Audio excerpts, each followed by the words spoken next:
Guy, we haven't spoken for so long, and so much has happened since we last talked. Um, Black Eyed Sun's new album out on the road. I mean, the album's been out nearly a year now. Um, Yeah. I've got so much to talk about that album because it's an incredible body of work, but also an incredible bunch of names that have pulled together to join you on that album. It's magical. But I mean, I suppose the first question is, how do you even begin to try and put an album like that together with those many people involved?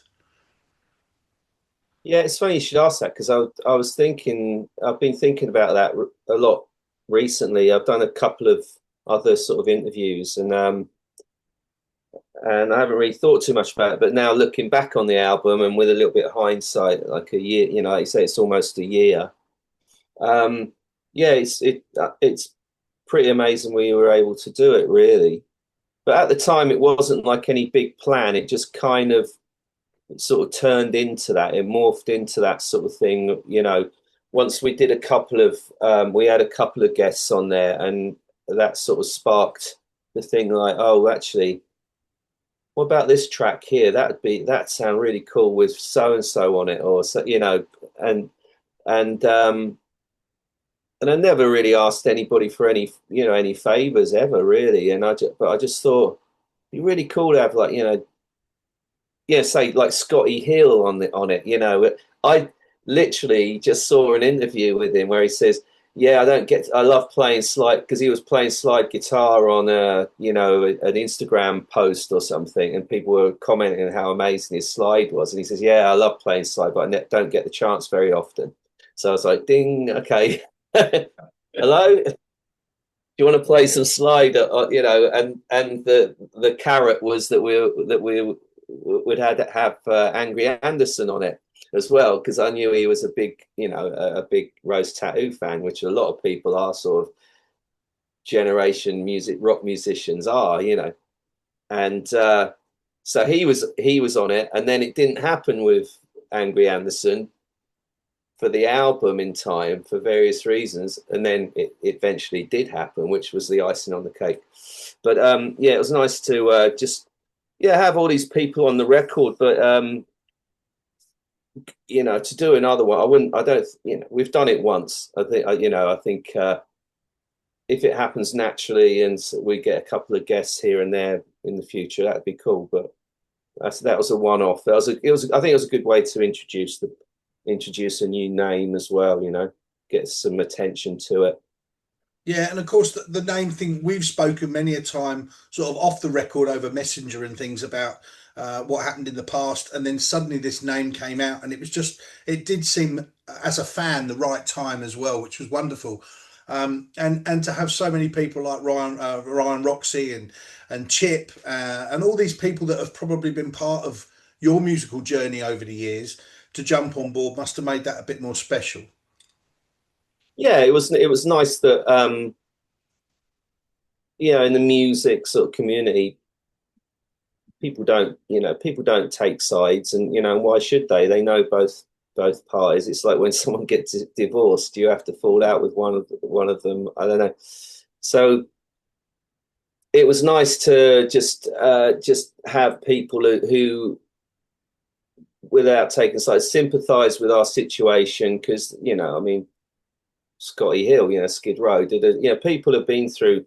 It's not like some unique situation we were going through, and it all just it just all boiled down to the music in the end. Yeah, we just wanted to carry on making music and present the songs in the best way they could, and it was really nice to have all these people without hesitation just say, yeah, I love to, man, just send thanks for asking, send us something, and it was just working around people's schedules, really. That was the hardest thing, because anyone that's of the caliber of the people we've got on the record, they're going to be busy a lot of the time. Yeah, yeah, and of course the latest single, "Autumn Rains," a beautiful tribute to your brother, and also a fantastic video with Charlie starring on the track as well. Just so fitting. The whole song and video were great. I watched it as soon as it came out, and we got it straight up on the Rock Pit. So nice to get that out, but also nice for you guys to finally get together and get out and play some shows. I see you've already got some Hard Rock Hell have already been done. How was that? Yeah, that went great. I was a little nervous to do that because it's sort of a fairly big show to do as the first gig after not playing for over a year, with the Black Eyed Suns anyway. And but it went great, and people loved it, and people, some people actually knew the songs, which was encouraging, and yeah, it was a good crowd. It was a good it was a good production and stuff with the lighting and the sound they have there is really good. So and we got some good video footage, even some crowd video footage that people have sent to me. And at the moment, I'm actually in the middle of making another video, which will be like the first sort of kind of live video, even though it's to the album track, but it all syncs up great. It's really real quite lucky that it's worked out like that. So we're doing a video for Savoir Faire, which is the Mink DeVille song. And we've got Alan Clayton from Dirty Strangers in it because he was at the festival with us. And so, yeah, it's come out. It's going to be good. Yeah, I had that track on today, very loud. It's one of my favourites on the album, actually. Thanks. Um, and of course, you got some more dates coming up for December, just before Christmas. I was looking through the list, pretty much all around the country, which is great. Yeah. You must be so excited to get that. And of course, I forgot to mention an added bonus for Hard Rock Hell was Keith picking up an award as well. Yeah. Yeah. And actually, Keith, he actually did a really nice little acceptance speech. And I was nervous for him because it's not his forte, doing all that sort of thing. He's very understated. And but he said he had a really nice speech, and yeah, it's nice for him to be recognised because he's an amazing piano player. I mean, he's a great keyboard player, but piano. There's not many really good rock and roll piano players out there. So we're very lucky in that respect that we've got him there. Yeah, wonderful. Well, as I say, the dates are all around the country, ending up in Camden, Underworld. Must be excited to get back round and into the corners of the country to play this wonderful music. Yeah, we're playing up in Newcastle, which will be great for Paul. He's the local lad. I mean, he lives in a apartment overlooking the Tyne Bridge. It's like right on the river there.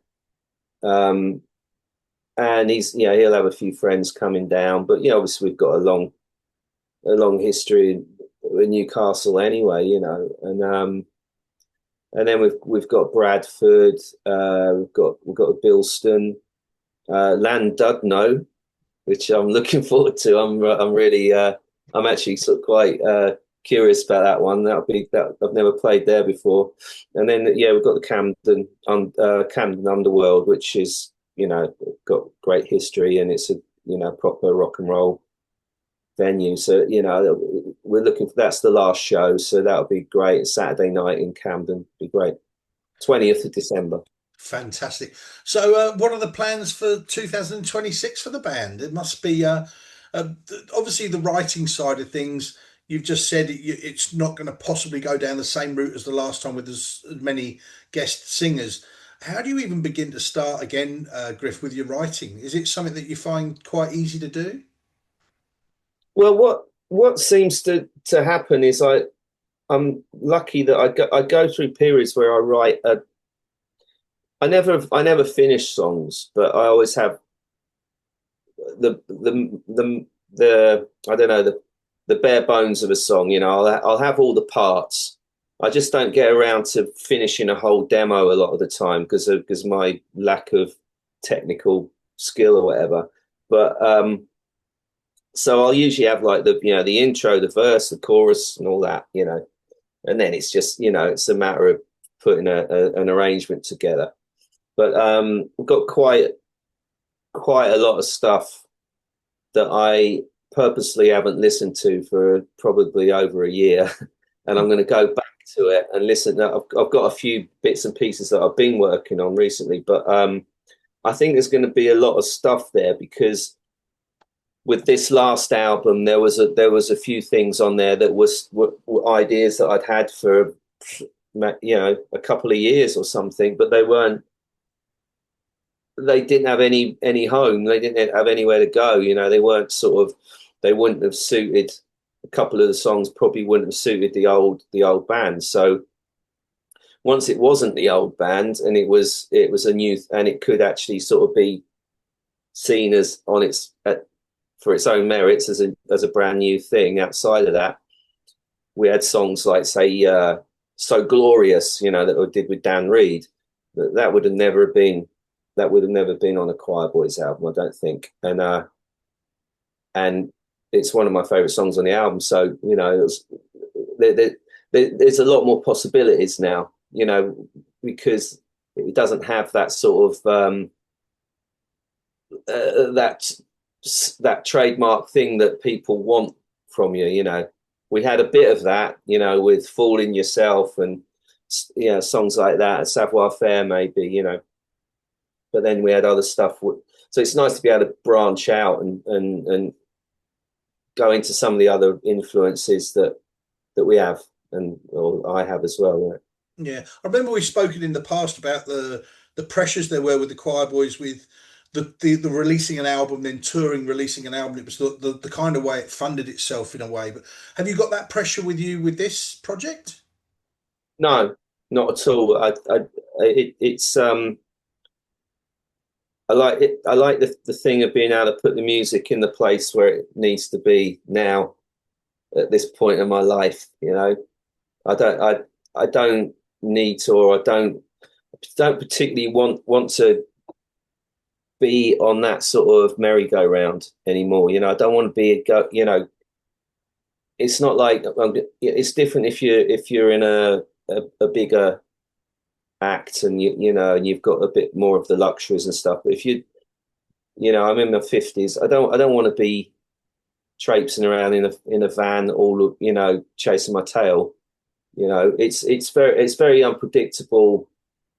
It's a very unpredictable life now, even more than it has been, for musicians. So you have to do other stuff, I mean, I personally, I do a lot of video stuff now, and that's actually turned into a bit of a thing for me, doing videos for other people. Oh, cool. And also I'm working for a booking agency now, on the other side of things, but not so much the rock thing. It's a lot of it's sort of pop and all that sort of stuff, but it's more sort of corporate stuff. So so they know they're actually going to get paid. It's that side of the music industry where there is actually money in the corporate thing. Yeah. Yeah. Unfortunately, that's just the way it is. I'd love, I'd love to be able to go out and play more than we are, and but at the moment it'll be like a couple of tours, hopefully get a couple of go over to Europe and do some stuff next year maybe, and some festivals. But it's still very early days, with a brand new name. It doesn't matter what our history. I always say we're a new band with a very long history. We've been playing together for 20 years, and the name has changed, and it's a different way of presenting things. But it's amazing how much that changes everything, doing something from scratch. But I do enjoy. I enjoy being able to have the freedom to do what we want to do without having to sort of. I don't have to go and play the same songs night after night after night for, that I've been playing for the last 30 years. Don't get me wrong, great songs, but, as a musician, you want to sort of try and move forward, even if it's just for yourself, for your own sanity, if you're creative, you have to keep creating. you know, and that's why I love about this is the music side of it, but I also love the fact that that we're able to make all these videos and make some quality stuff, you know, that imaginative stuff, and put it out there. It's not just your bog standard, you know, up on a stage with a load of lights sort of posing about, you know, and trying to do something different with the videos, you know. Yeah. It makes me laugh. You said the 20-year thing with you all playing together. That's a long time to audition for the Black Eyed Sons, I must say. Yeah. Yeah, they'll be all right. They'll be fine. How are the guys going there? How's Paul going? Is he good? Is he? I bet Paul's, he. Paul's I bet the guys right. are happy to be back out on the road as well. Oh yeah, well Paul lives for that. He lives for being on stage, and so you know he's obviously really looking forward to that. Like I said, you know, playing Newcastle, the Clooney's going to be a real fun night for him. But yeah, he's been spending a bit of time in the States, and he's got a little studio there, and he's been writing stuff. So it'll be a similar process to what I think is what we did with the first album. We'll just, you know, Paul will come in with some songs, and I'll have a few, and then maybe we'll do the same thing. Maybe find a couple of covers, or if someone else wants to write, comes in with something, great. You know, I'm not too precious about all that, about who writes the songs. I just, you know, I'd rather. It takes a lot of pressure off of me, because for the last 20 odd years I've had to come. I would have to come in with more or less everything. Paul would come in with a couple of songs. I'd come in with, like I was saying, the basic structure of a song and the melody and some of the lyrics, and then with, you know, our singer he'd add some lyrics and stuff to some of the stuff, which, you know, would finish some of them off. But it was a lot of work. It was a lot of work, and now looking back on it, I back on all those years, and I think, you know, I was mistakenly trying to move the band ahead as being sort of a relevant band, you know, ongoing band, and I think, unfortunately to me, all along it was really like a nostalgia band. You know, it's like a lot of classic rock now. It's all nostalgia, which I don't, you know, I'm not knocking it. That's how I'm the same. You know, if I go to see, you know, AC/DC, I want to hear the certain songs and stuff. I'm not so interested in the new album or whatever, but I'll always give it a listen, you know. Yeah. But yeah, so it could get a little bit like Groundhog Day back in, you know, with the old band. Even though when I was on stage, I loved it. I loved it because we're playing some great songs. You know, Guy Bailey, he had some amazing songs, and from that first album. But there was more to the band than the first album to me, you know. But I think people just wanted to go to see the band to relive 1989, and that's kind of not where it's not really where I want to be, you know. I'd rather just I don't mind playing on a smaller scale if I'm just doing what I want to do, you know. Well, you touched on AC/DC. They've just started their tour back here in Australia, and I think the big thing that's been pleasing the fans is they've brought Jailbreak back into the set for the first time in God knows how many hundreds of years. So there's a few nostalgia tracks in the set list for the tour. I love the way that the guys have got to the age where, and they've got the money that they can have 4 day gap between two shows at one city. Yeah, That's incredible to leave that yeah. set up in a stadium for 4 days with all their crew in hotels and whatever, and they just take 4 days to recover for the next show. Well, I mean, you know, Angus is still up there, you know, giving it 100%. You know, I saw them was it last year? And you know, I had some sort of, what's the word, trepidations or whatever at first, because, yeah, just because different drummer, different bass player. You know, Stevie's been in there for a long time, so he's part of it as far as I see. But it was weird. But then as soon as they started, it was like, all right, yeah. this is, they've got a really good rhythm section there, Yeah, we got and 2 nights here in Perth they're coming for, so yeah, I'm hoping to get to one of the nights. and it's a fantastic drummer. He's very faithful to the Phil Rudd thing. So Yeah. you look at the set list and you're like, wow.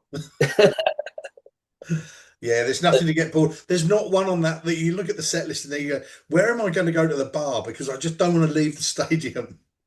That's it. There's no time to go and get a drink. But yeah, Angus is. It's just that sound is just. It's no one else sounds like him. I Yeah. mean, he's my favorite guitar player. Really, it's just so amazing. Yeah, well, And we've just had Metallica here as well, and one of my friends got to go backstage before the show to meet the Metallica techs and have a little bit of a play with all the gear, and he got to pick up Greenie. uh, Kirk had bought Greenie with him for the tour, so yeah, that was a bit nostalgic. yeah, it's there's only a few bands that can go out there and be guaranteed to sell out those stadiums now. But it's so expensive to go to shows nowadays, and that is actually sort of what it's sort of, and it's not so much down to the bands all the time. It's the promoters and all the costs of things. But people have sort of almost kind of come to accept that they've got to pay an arm and a leg to go see a band.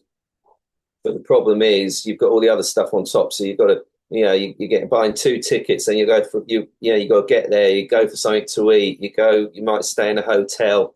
So you're probably like almost a grand down. And then there might be a couple of bands playing the local venues, like mid-sized bands, and you just go, oh, I can't afford to go to that. And that's where everything's suffering at the moment, I think. Yeah. In How's the UK scene going at the moment for live music? For example, how is Hard Rock Hell well supported?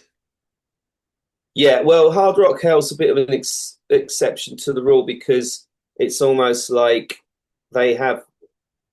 It's almost like a social thing for a lot of the people that go. So a lot of people book before even bands are announced, because it's sort of like a weekend where they get to, I guess, reconnect with people that they've got to know there and everything. So it was sold out.